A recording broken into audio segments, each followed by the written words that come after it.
অবশেষে মুক্তি পেল চিন্ময় কৃষ্ণ দাস প্রভু। হ্যাঁ, আপনারা ঠিকই শুনছেন, তার জামিন মঞ্জুর হয়ে গেছে। কয়েকটা মাস যেভাবে তিনি একজন ব্রহ্মচারী হয়ে জেলের মধ্যে দিন কাটিয়েছেন, কিন্তু এখনো ভয় কাটেনি বন্ধুরা।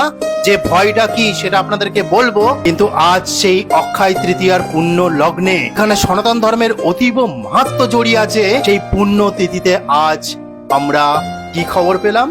চিন্ময় কৃষ্ণ দাস প্রভুর জামিন মঞ্জুর হয়েছে। তবে এখনো যে ভয়ের অবকাশটা আছে, যতক্ষণ না চিন্ময় কৃষ্ণ প্রভু জেল থেকে ছাড়া পেয়ে আমাদের সামনে আসছেন, অর্থাৎ তার বাড়িতে তার মায়ের কাছে, মাতার কাছে যতক্ষণ না যেতে পারছেন, ততক্ষণ কিন্তু একটু ভয়ের অবকাশ আছে। কারণ জামিনের যে কাগজপত্র আছে, জামিন তো মঞ্জুর হয়েছে, সেই কাগজপত্রগুলি জমা দেওয়ার পর তারপর তাকে ছাড়বে। এবার আগামীকাল যেহেতু মে মাস পড়ে গেছে, 1 মে, সেই জন্য ছুটি থাকবে। সেই জন্য আমাদেরকে আরো 2 থেকে 3 দিন অপেক্ষা করতে হবে।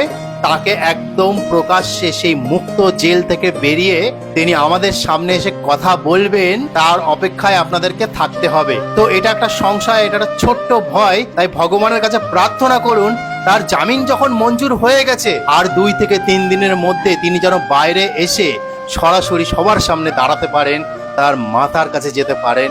এটা আমিও আজ অক্ষয় তৃতীয়ার দিন ভগবান শ্রীকৃষ্ণের কাছে কামনা করি। তো বন্ধুরা, আজকের অক্ষয় তৃতীয়া, আজকে এই জামিন মঞ্জুরের কথা এসছে, তো এর থেকে সুখবর আর কিছুই হতে পারে না।